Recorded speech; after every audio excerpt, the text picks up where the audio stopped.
Hi, I'm Frank Turner. I'm a folk singer from Winchester, England, and I'm currently at Taubertal Festival, which is very nice. You are the last act tonight. Are you already excited? Yeah, it's going to be good. There's some great bands playing today as well. We got the Subways, Dropkick Murphys, people like that to see. So we get to see some cool bands, and then we get to play at the end of it. Is there anything special about the Taubertal Festival? It's in a very beautiful place. Yeah, we only got here today, unfortunately. It's always the thing with festivals, you're only there for one day, which is a shame because the lineup for this festival looks amazing. Yeah, it's going to be fun. Me and my band and crew, we all love. This is going to sound like I'm kissing ass, but we all love playing in Germany. It's just the German festivals are great. They're just always a good time, good crowds, and all the rest of it. So, and I think this is our last German festival this summer as well, which makes me a little bit sad. Maybe we'll go out with a bang. We'll explode at the end of the set or something. It'll be good. On which festivals did you play this summer? In Germany, we did. Well, this weekend we did Open Flare, Rocco del Sacco. We also did Rock am Ring, Rock am Park,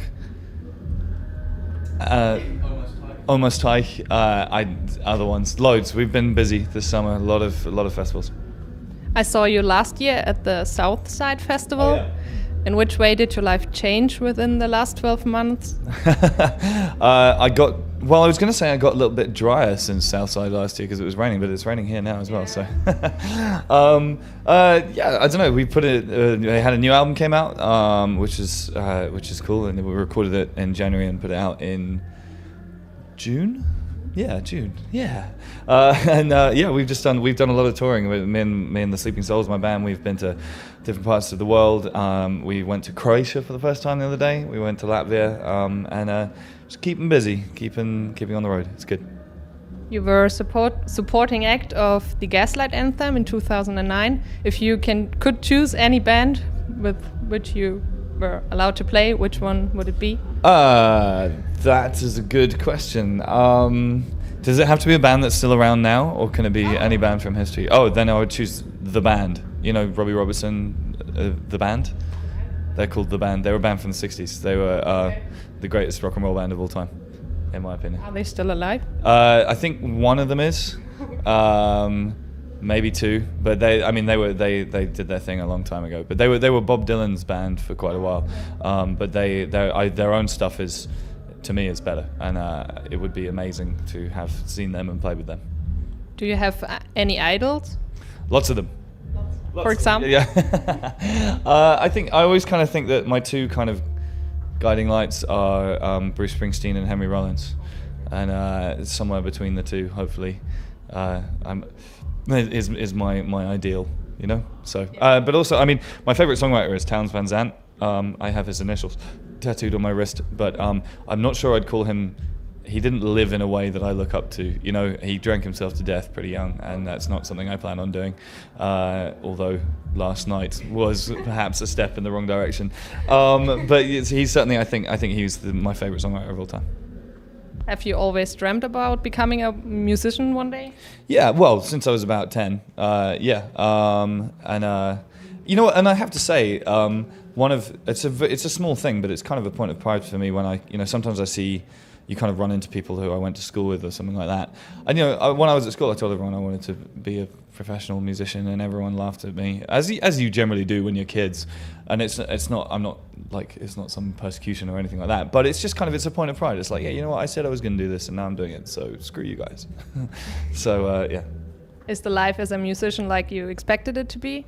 Yeah. I guess just in the sense that I'm someone, I read loads of kind of sort of music biographies, and I've always been sort of trying to learn about what I wanted to do since I was a kid. So I don't think I had too many kind of unrealistic preconceptions. Do you know what I mean? I kind of knew what I was getting myself in for a little while. But it's good. It's fun. It's a nice way to live. That's good. You first played in alternative and hardcore bands, and now you play folk music. Why? I just there's a million different reasons. I think part of it is I just kind of got older, and that's not to disown hardcore. Hardcore punk is my kind of home musically, and I always love it. But I toured in hardcore bands for like 8 years, and I just when the last band I was in came to an end, Million Dead, it came to an end pretty badly. Like we were all were kind of trying to kill each other and stuff. So, and I just kind of needed to do something different, you know. So I picked up an acoustic guitar and gave that a go, and it felt really good, and it still does. Was a good choice. Thank you. How do you write your songs? So where do you get the ideas from? You know what? I don't know. That's true. That's true. The thing is, it's like I've never really thought about what my technique for songwriting is, and I don't want to think about it too much because I'm worried that if I take it apart, I might not be able to put it back together again. You see what I mean? But I mean, I don't know. I quite often come up with stuff in the shower. That seems to be a good place for me. Quite often, band members have seen me running out of showers going, pan, pan, pan, I need a fan. So yeah, in the shower sometimes. But other than that, I don't know. Are there personal experiences in your songs? Yeah. I mean, all the kind of stories in my lyrics are generally true, you know. I write from a personal point of view. But I don't know. It just kind of, songs just kind of arrive. I feel like it's like hailing a taxi, you know, and they kind of stop, and then you have a song. But isn't it strange when so many people know what happened to you? Yeah, but then I mean, the thing is, I think that it's not like I literally just list everything that happens in my life, you know, one by one. There's definitely kind of a line between the kind of the public and the private for me, you know, and that's very important. It's for my sanity, you know. But I think it's great to play a song that I wrote in a bedroom or a hotel room or something, and have people who I don't know who are from Germany today, you know, singing it back. I think that's a humbling and awesome experience. Okay, and yeah, have a sip. You travel around a lot. Is there still a place you call home? Not really. I'm legally of no fixed abode right now. But I don't know. I think actually part of it though is that, and this was kind of part of the reasoning for the latest record, was the more I spend in different parts of the world, kind of my conception of what home is sort of becomes. It's not just like one house or one room or whatever. It's more just kind of England generally, you know. Sorry, it's England generally, and I kind of feel at home when I'm in England, and it's kind of weird because I feel more like that the more time I spend outside of that country. So I miss England, and I miss having breakfast in a Greasy Spoon cafe and reading an English newspaper and that kind of thing. But do you want to settle down someday? No. Never? Never say never, but right now I can't. It's not something that I have any plan to do anytime soon. I love traveling and touring. It's great. It makes me feel like I'm making life last longer. Okay, nice. Are you going to see some other concerts tonight?